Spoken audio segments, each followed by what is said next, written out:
بيوتنا المصرية في كل بيت أسرة، ولكل أسرة حكاية هنعرفها من أصحابها. وحكايتنا النهاردة عن مدام أماني وعلاقتها بديفيد وجمانة وحكايتهم مع البيانو.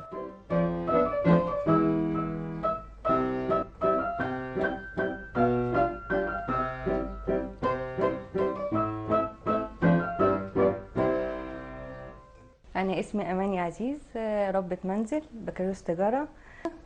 أنا ديفيد وجمانة. ديفيد عنده 13 سنة ودي جمانة عندها 9 سنين، وهم من صغرهم بيحبوا العزف، وبالذات ديفيد ابتدى عزف وهو عنده 2.5 سنين. وصراحة اللي اكتشف الموهبة باباه، هو اللي ساعده وحاول جاب له أورج صغير، لقاه مستمر مع يعني حاول يعزف حاجات بسيطة جدا، لقاه مستمر وادى اكتر، فحاول يساعده واداله عزف مقطوعات كبيرة شوية زي عبد الحليم وام كلثوم. وجمانة بقى هي شافت اخوها وهو عنده الموهبة وسمعت كتير وكانت في اغاني كتير، فيعني جات لها الموهبة، يعني بقت زي اخوها دلوقتي، وهما الاثنين دلوقتي في الكونسير وبيعزفوا بيانو هما الاثنين، ودايما بيطلعوا الاوائل كل سنة. ديفيد وجمانة محظوظين، وكمان حلقة النهاردة متميزة لأن فيها أم هي الأولى في البيت، وكمان في أم تانية هي الأولى برضو في رعاية الموهبة.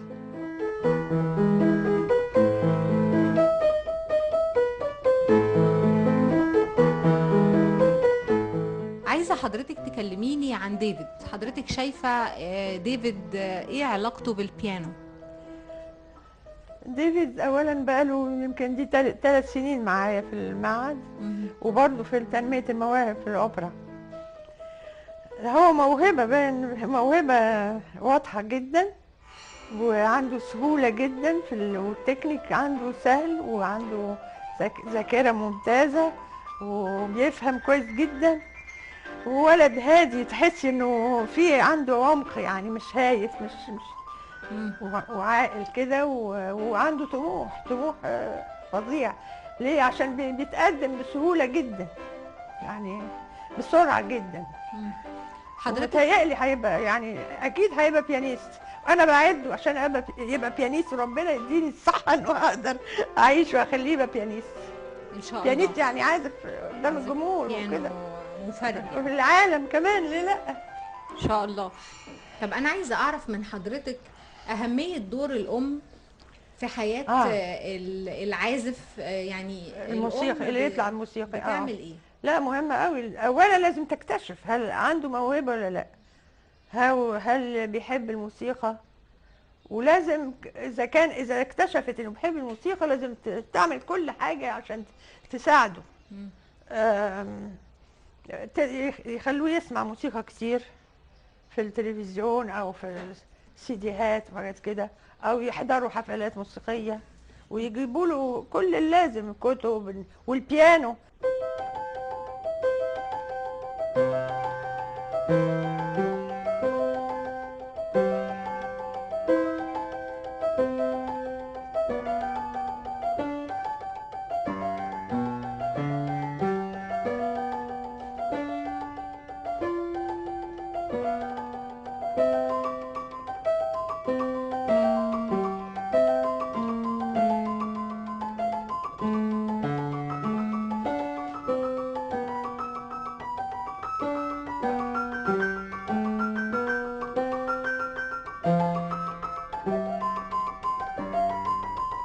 وانا عايزه اعرف من حضرتك اكيد فات عليكي وانتي بتدرسي في الكونسرفاتوار اطفال كتير بيعزفوا بيانو. ايوه.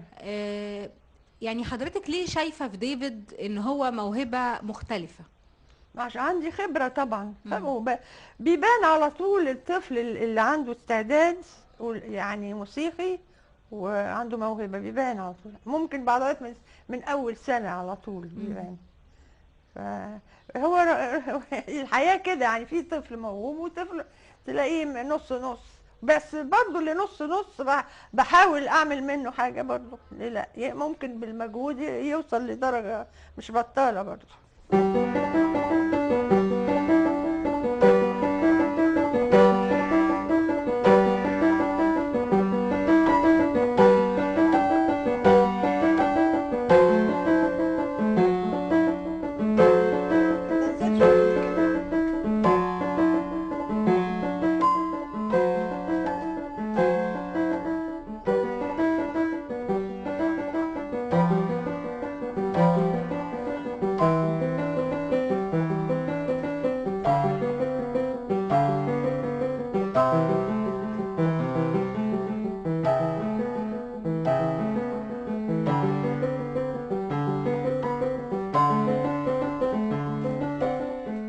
ديفيد اتعود انه من صغره يسمع موسيقى. لما بعمل لحن معين او بعمل موسيقى بأدي توزيع معين لموسيقى، فمن سن سنتين الولد بدأ يتشبع بموسيقى لدرجة انه كان بيبي لما بيعيط اعزف له يسكت.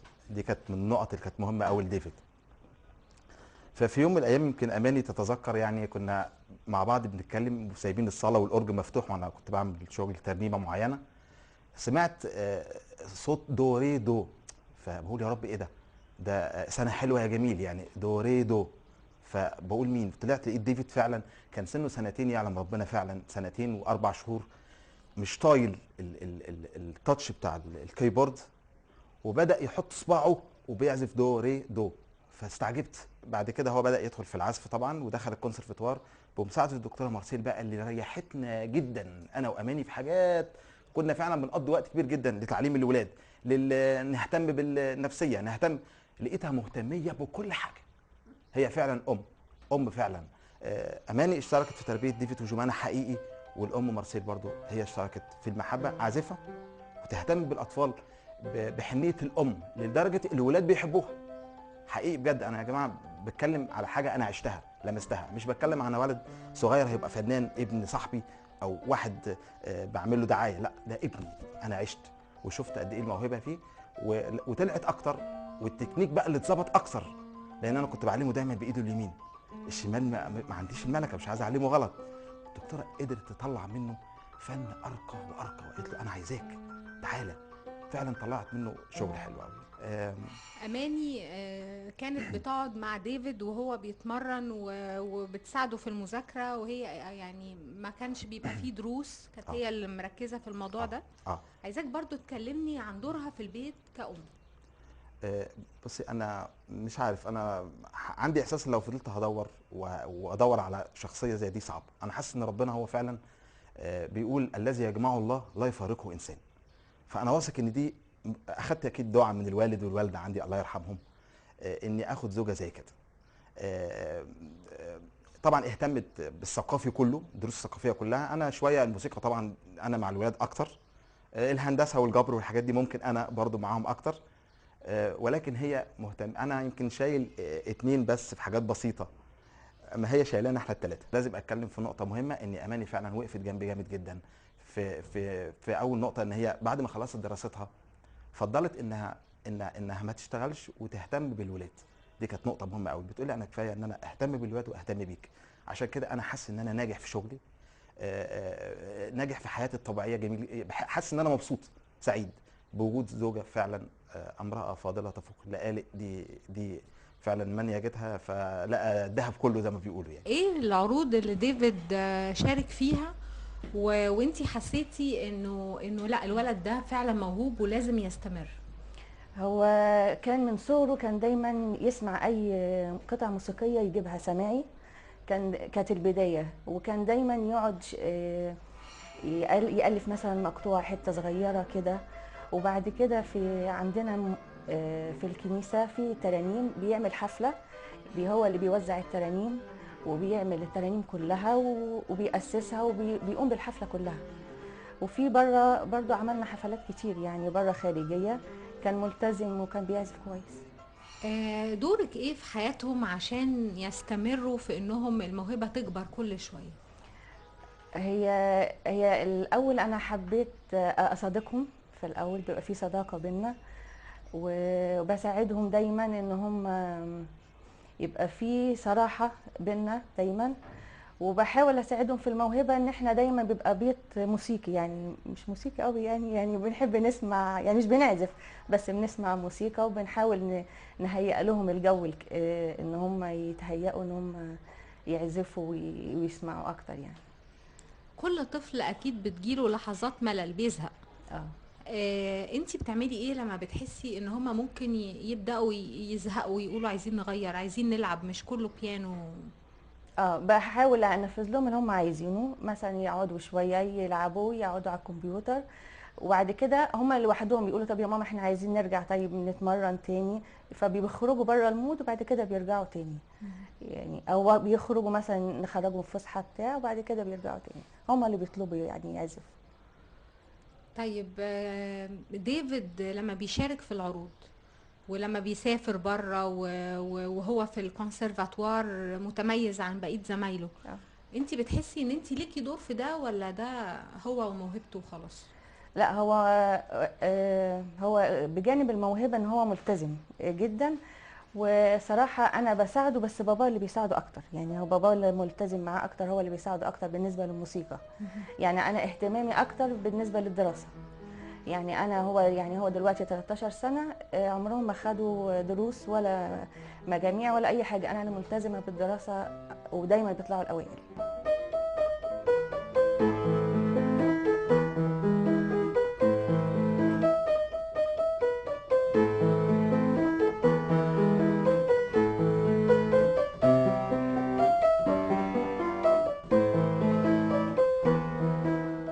قولي المقطوعة اللي انت بتعزفها دي اسمها ايه؟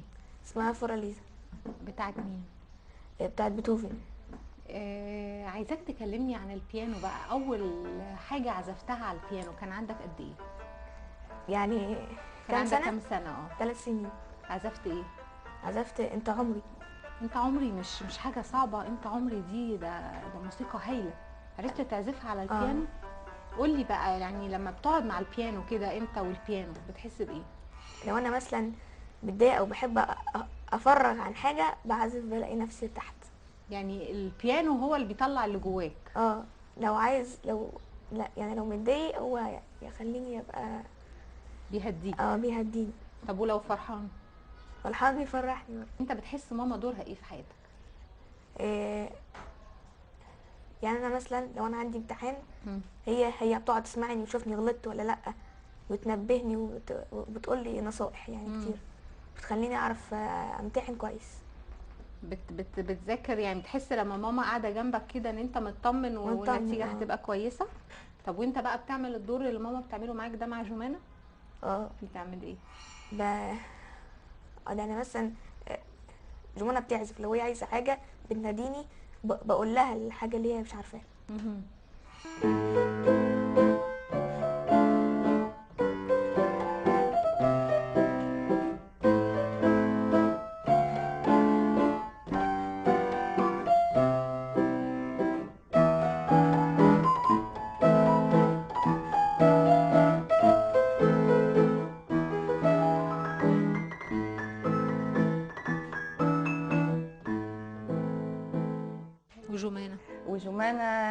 جمانة دي بقى يعني درجة تركيزها والتزامها عالي يعني، وعايزة تبقى توصل، ومتفوقة في الدراسة جدا، دايما بتطلع الأولى، وبرضه في الكونسير، وهم لسه كان امتحانهم امبارح وطلعوا هما الاثنين الأوائل الحمد لله بفضل الدكتورة طبعا. وجمانة ممتازة كمان. دي بقى لها سنتين بس معايا وبتجري، يعني بتجري بسرعة، بتعمل تقدم سريع جدا ونبيهة جدا، وبتفهم كويس قوي قوي كل اللي بقوله بتنفذه بالحرف. وبرضه عندها طموح زي اخوها، هما الاثنين عندهم طموح، ودي اهم حاجه. حضرتك شايفه ان دور مدام اماني بشكل خاص في حياه ديفيد وجمانة، من وجهه نظرك حضرتك قاعده معاهم معظم الوقت، ايوه، مختلف ايه عن دور اي ام في حياه اي عازف تاني؟ يعني مهتمين قوي لدرجه انه مش بيسيبوهم، بيبقوا ماشيين وراهم خطوه خطوه، الاب والام الاثنين حقيقه. وبعض اوقات بيبقى حتى خلوا العيال يبقوا مهتمين قوي قوي، حتى انا بحس انه عاملين ضغط عليا قد كده، عايزين يتعلموا ويستوعبوا حاجات كتير، وانا بعمل اللي اقدر عليه. جمانة هتعزفي لي ايه دلوقتي؟ سنتين. طب اتفضلي اعزفيها كده.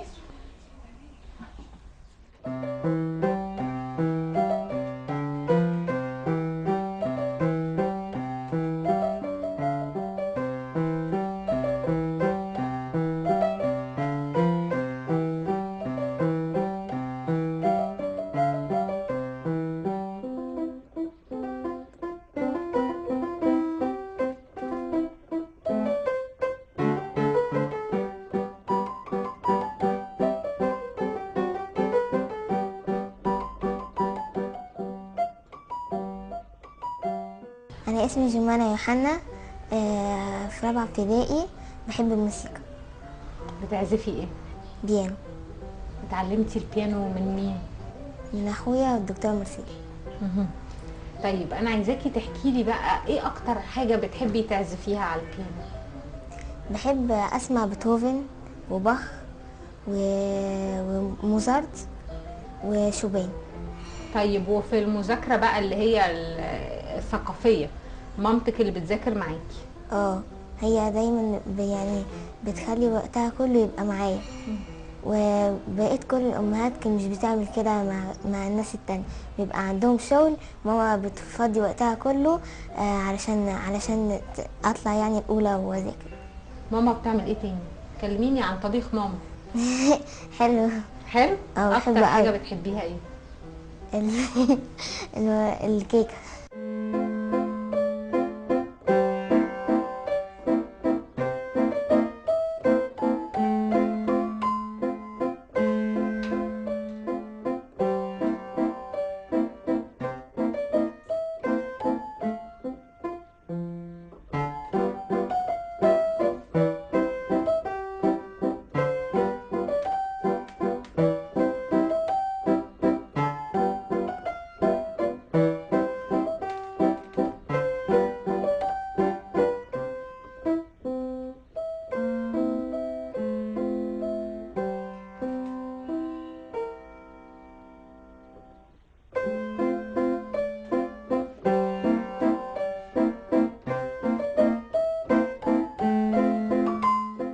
عشنا يوم في حياة أم مصرية، وبكرة أسرة جديدة وفكرة جديدة هتكوني فيها أنتي الأولى.